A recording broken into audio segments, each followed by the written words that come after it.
અને મનને શ્વાસ સાથે જોડવાની જે રીત છે એ રીત સદગુરુ કબીર સાહેબ જેવી રીતે આપણને સમજાવે, સોહમ પોયા પવન. આ જ્ઞાનનો ગ્રંથ બધી રીત સમજાવે છે. નાની નાની બાબત આ શ્લોકોમાં, આ વાણીમાં સમાહિત છે. એનો માત્ર અર્થઘટન કરવાની જરૂર છે. અને એ અર્થઘટન, એ જાગૃતિ, એ જગાડવા માટે તો આપણે આ જ્ઞાન યજ્ઞ કરીએ. સદગુરુ કબીર સાહેબે આપણને આ જ્ઞાન યજ્ઞ દ્વારા, આ જ્ઞાન ગ્રંથ દ્વારા, એનું નામ છે બ્રહ્મ નિરૂપણ. કારણ આ બ્રહ્મનું નિરૂપણ છે. બ્રહ્મની કેવી રીતે અનુભૂતિ કરવાની છે એની સમજણ આમાં આપેલી છે. આમાં કોઈની કથા નથી. નથી ભગવાન રામની કથા, નથી ભગવાન કૃષ્ણની કથા.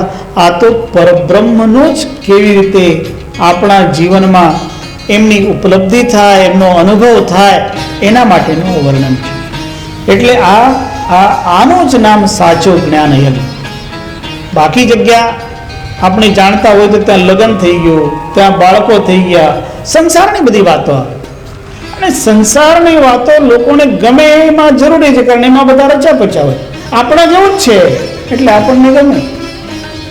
પણ જેનાથી આંતરિક ચેતના પૂર્ણતયા જાગૃત બને એ વિષય જ્યાં વર્ણન કરવામાં આવે એટલે એનું નામ બ્રહ્મ નિરૂપણ રાખવામાં આવ્યું છે. અને આપણને આ બ્રહ્મ નિરૂપણ ગ્રંથનો બોધ આ જ્ઞાન યજ્ઞમાં લેવાનો છે. એટલે આ જ્ઞાન યજ્ઞ આપણને જે સમજાવી રહ્યું છે એમાં કમલમ ચાષ્ટમમ પ્રાપ્ય પશ્ચેદ રૂપમ મહાદ્ભુતમ. સાધક સાધના કરતા દ્વારા એક એક ચક્રની, એક એક કમળની અવસ્થાને પાર કરતો જાય અને જ્યારે એની અવસ્થા ચક્રોથી પર જાય, 8મા ચક્ર સુધી પહોંચે, ત્યારે એને સાક્ષાત જ્યોતિનો સાક્ષાત્કાર. એ પ્રત્યક્ષ જ્યોતિ છે. અને પ્રત્યક્ષ જ્યોતિ કોની? પ્રત્યક્ષ જ્યોતિ પરમાત્મ તત્વની. પરમાત્મ તત્વની અનુભૂતિ પણ આત્માને થઈ જાય અને આત્મા અને પરમાત્મા વચ્ચેનો ભેદ પૂર્ણ થઈ જાય. ભેદ કોઈ રહે નહીં. અને એટલા માટે અભેદ દર્શન થાય. અને અભેદ દર્શનનો જ સાચો અર્થ જ્ઞાન છે. અભેદ દર્શનમ જ્ઞાનમ આ સૂત્ર છે. યોગમાં પણ આ જ સૂત્ર આવે, અભેદનું દર્શન. પણ એ અભેદનું દર્શન જગતના ભેદનું નહીં. જગતમાં ભેદ રહેવાના. જગતમાં આપણે જુદા જુદા બેઠા હોય, જ્યાં સુધી દેહની અવસ્થાઓ છે ત્યાં સુધી વ્યક્તિને ભેદ દેખાય. પણ અંદરની અવસ્થામાં, આત્મસ્થિતિમાં અભેદ સ્થિતિ થઈ જાય. આત્મા અને પરમાત્મા મળીને એક થઈ જાય. એટલે આ બ્રહ્મનું જ્ઞાન છે. બ્રહ્મ નિરૂપણ આ આપણને સદગુરુએ અહીં સમજાવ્યું છે.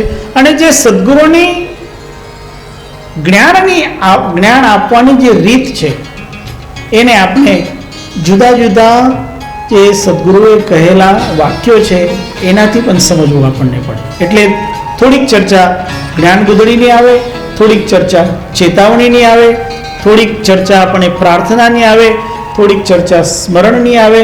આ બધા જ એની સાથે સંકળાયેલા છે. જ્ઞાન ગુદડીમાં પણ આ જ વાતો આવી, સમજણ આપી આપણને. કારણ શરીર એ બહુ મહત્વનું છે. બધું કંઈક મેળવવાનું હોય એનો સાધન આ શરીર છે. એટલે જ આપણે ત્યાં આ સૂક્તિ છે, શરીર માધ્યમ ખલુ ધર્મ સાધન. શરીર પહેલા છે, એનાથી જ ધર્મ સાધ્ય થાય. આપણે બધું મેળવી શકીએ ક્યારે? જ્યારે આપણે હોઈએ ત્યારે. તો આપણે હોઈએ એનો અર્થ શું? આપણું શરીર સ્વસ્થ રહે. અમે વારંવાર બધાને આવું સમજાવીએ કે દરેક વ્યક્તિએ પોતાના સ્વાસ્થ્યની કાળજી પોતે રાખવાની. આપણા સ્વાસ્થ્યની કાળજી ડોક્ટર રાખે એમ આપણે કરીએ તો આપણી ભૂલ કહેવાય. કોઈના ઘરમાં ડોક્ટર હોય સદસ્ય, તો એને પણ ડોક્ટર આપણી કાળજી રાખે એવું કહીએ તો આપણી ભૂલ. આપણે આપણું શરીર, આપણું ચિત્ત, આપણું મન, એ બધાની કાળજી આપણે જ રાખવાની. એટલે ખાસ સમજણ કે તમે જ્યારે તમારા પ્રત્યે જાગૃત રહો, તમે તમારા પ્રત્યે વફાદાર રહો, પોતે પોતાના પ્રત્યેની વફાદારીને જાળવવાની. જે માનવી આત્મા પ્રત્યે વફાદાર હોય એ બીજાની સાથે વફાદારી નિભાવી શકે. એટલે ખાસ કરીને સ્વયંને સમજવાનું છે, અને સ્વયંની સમજણ આપનાર આ ગ્રંથ બ્રહ્મ નિરૂપણ જે સ્વતત્વ છે એને સમજાવ્યું. સ્વસ્થ શબ્દનો અર્થ પણ એ જ છે, જે સ્વમાં સ્થિર થાય તે, એને સ્વસ્થ કહેવાય. જે સ્વને સાધ્ય કરે તે. એટલે આપણા જીવનમાં આપણું જે સ્વ છે એમાં આપણને સ્થિર થવાનું છે. તમે તમારી આત્માને ઓળખતા થઈ જાઓ. જગતમાં બને છે એવું કે માનવી આત્માને ઓળખે એના કરતાં આત્માથી જુદું જે છે એને ઓળખવાની કોશિશ કરે છે. જાણવાનું તે, પણ મૂળમાં આત્મા છે એમ સમજવાનું. શરીરને સાચવવાનું જરૂરી છે, કારણ એ માધ્યમ છે આપણું, પણ એ શરીર દ્વારા પણ અંદરની આત્માનું જ જ્ઞાન મેળવવાનું છે. એટલે શરીર મહત્વનું છે, સાધન છે, અને કોઈ પણ સાધ્યને મેળવવા માટે સાધન શુદ્ધ હોવું જોઈએ. એટલે આપણું શરીર શુદ્ધ હોવું જોઈએ, શરીરને સ્વસ્થ રાખવું જોઈએ. અને એટલા માટે થોડીક જે ક્રિયાઓ છે એ ક્રિયાઓમાં દરેક વ્યક્તિએ કરવા જેવી ક્રિયાઓ: શ્વાસની ક્રિયા, બીજી જલ પીવાની ક્રિયા, ત્રીજી આહાર લેવાની ક્રિયા. આપણે ઘણી વખત આવી ક્રિયાઓમાં પણ ભૂલો કરતા હોઈએ. અમે આ વાત ઘણાને કહીએ કે તમે જ્યારે આહાર લેતા હો ને તો તમારો આહાર નિયંત્રિત હોવો જોઈએ. જે માનવીનો આહાર ઓછો હશે ને એની આવરદા વધશે, એની ઉંમર લાંબી થશે. જે માનવીનો આહાર વધારે હશે એ માનવીની આવરદા ટૂંકી થશે, વહેલો ઉપડી જાય. કેમ? તમે આ સાંભળ્યું છે? દાને દાને પે લિખા હૈ ખાને વાલે કા નામ. બધાએ સાંભળ્યું છે. અમે એનો અર્થ જુદો કરીએ. બીજા લોકો એમ માને કે થાળીમાં જેટલું આવ્યું એના ઉપર આપનું નામ, જેટલું આપણાથી ખવાયું એટલા ઉપર આપનું નામ. એ અર્થ ખોટો છે. સાચો અર્થ શું છે કે તમારે આ જીવનમાં કેટલા દાણા ખાવાના છે એ નક્કી છે, ફિક્સ છે કે તમે આટલા દાણા આ જીવનમાં ખાવાના છો.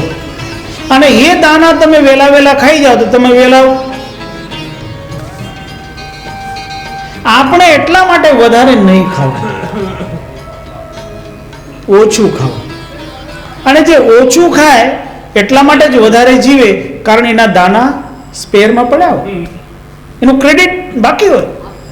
અને એટલા માટે આપણને અલ્પાહારી બનવાનું. આપણે ત્યાં નીતિશાસ્ત્રમાં ઘણા સિદ્ધાંતો આપવામાં આવ્યા. વિદ્યાર્થીઓના લક્ષણમાં પણ કહ્યું, વિદ્યાર્થી બહુ જમે એ સારું નહીં કહેવાય. બહુ જમે, બહુ ખાય તો આળસ ચડે. ઓછું ખાય, ઓછું ખાનારા માણસને આળસ નહીં ચડે. તમે જોઈ લેજો, તમે થોડાક દિવસ ઉપવાસ કરીને જુઓ, બિલકુલ માત્ર પાણી પીને રહેવાની કોશિશ કરો અથવા માત્ર ફલાહાર કરીને રહેવાની કોશિશ કરો, તમારો આખો દિવસ સ્ફૂર્તિથી ભરપૂર રહેશે. પણ તમે ભારે હલવો ખાઓ, હા, ખૂબ સમોસા ખાઓ, તળેલું વધારે ખાઓ, તો તમને શું થાય? સુસ્તી ચડે. કારણ એવું છે જ, આપણે આહાર ઉપર સૌથી પહેલા ધ્યાન રાખવાની જરૂરત હોય છે. એટલે આપણે ત્યાં મહાત્માઓ આપણને સમજાવે, આહાર શુદ્ધ સત્વ શુદ્ધિ. તમારું સત્વ શુદ્ધ ત્યારે થાય ત્યારે તમારો આહાર શુદ્ધ હોય. એટલે આપણા આહારમાં સારામાં સારી વસ્તુઓમાં જે લેવા જેવી વસ્તુઓ હોય છે એ હોય છે લીલોતરી શાકભાજી. એ સૌથી વધુ માત્રામાં હોવી જોઈએ. જેટલી તમે લીલોતરી શાકભાજી ખાઓ એટલું તમારા શરીરમાં તમને સારી માત્રામાં એન્ટીઓક્સિડન્ટ્સ મળવા માટે આપણું સ્વાસ્થ્ય સારું રહે. એટલે આ જાગૃતિ કેળવવાની છે. આપણો આહાર સારો, પછી વધુ માત્રામાં પાણી પીવું જોઈએ. પાણી પીવાનું, અને જલ પણ સ્વચ્છ.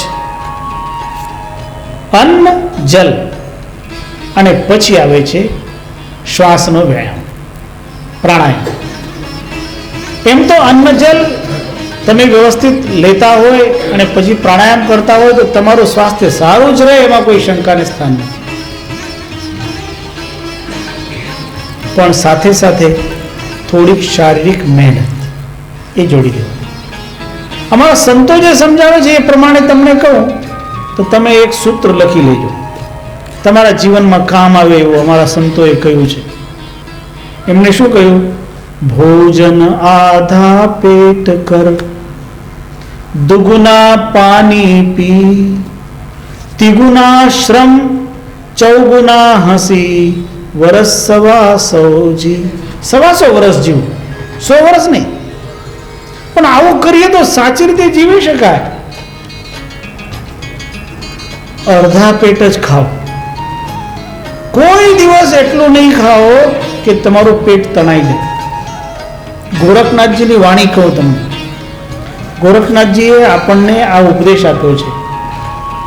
હબકે ન બોલી બા, ઠબકે ન ચાલી બા, ન ખાઈ બા પેટ તાની. બહુ સુંદર વાત કહી કે તમે એવી ચાલ નહીં ચાલો કે તમને પાછળથી પછતાવું પડે. તમે એવી વાત નહીં કરો કે તમને પાછળથી માફી માંગવી પડે. એવી વાણી નહીં. હબકે ન બોલી બા, ઠબકે ન ચાલી બા, ન ખાઈ બા પેટ તાની. કોઈ દિવસ એટલું નહીં ખાઓ કે તમારું પેટ તણાઈ જાય. પેટ તણાઈ જાય એટલું ખાવાનું નહીં. અને આગુલા આગુન હોયગા યોગી તો આપોન હોય ગો પાણી. તમારી સામાવાળો વ્યક્તિ જેની સાથે તમે વાત કરી રહ્યા હોય એ ક્રોધથી લાલ થઈ જાય તો તમે પાણી જેવા ઠંડા થઈ જાઓ. તમે ઠંડા થશો તો ધીરે ધીરે એને પણ ઠંડા થવું પડે. આપણે પણ ઉકળી જઈએ, ગરમ પાણી થઈ જાય તો પછી કામ બગડે. ઠંડા થાવ, શાંતિ. અને એ જ્યારે આપણે આવા ગુણ જીવનમાં ઉતારવાનું જાણી લઈએ અને માત્ર બોલીએ નહીં, એને આચરણમાં ઉતારીએ, ત્યારે સમજો કે તમે જ્ઞાનના માર્ગે ચાલી રહ્યા છો. કારણ જ્ઞાન માત્ર કથન નહીં. કબીર સાહેબ તો કથનીને એટલું મહત્વ નથી આપતા. કથનીનું મહત્વ છે, પણ કેવું તો કબીર સાહેબની એક સાખી આવે છે, કથની કથે સો પૂત હમારા. જે બીજાને કથની દ્વારા ઉપદેશ કરે એ મારા દીકરા જેવું છે.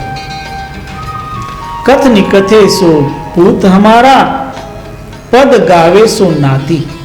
એટલે જે અમારા શબ્દો ગાય, ભજન ગાય, એ અમારા પુત્રના દીકરા જેવા પ્રિય છે. જે કથા કરે એ અમને દીકરા જેવો વાલો, અને જે અમારા શબ્દો, જે અમારા ભજન ગાય એ કહે કે ભજન ગાનારા અમને દીકરાના દીકરા જેવો વાલો. પણ રહેની રહે સો ગુરુ હમારા, હમ રહેની કે સાથે. પણ જે આચરણમાં ઉતારીને રહે તો એને તમે આદર આપીએ જેવી રીતે ગુરુને આદર આપવો પડે. દીકરાને પ્રેમ કરાય, દીકરાને વહાલ કરાય, પણ ગુરુને તો નતમસ્તક થવું પડે, કારણ એમાં આદરનો ભાવ હોય. અને એ જે આદરનો ભાવ હોય એ એને શ્રેષ્ઠતા અપાવે. એટલે માનવી જે કહે એ પ્રમાણે જ્યારે આચરણમાં ઉતારે, રહેની રહે,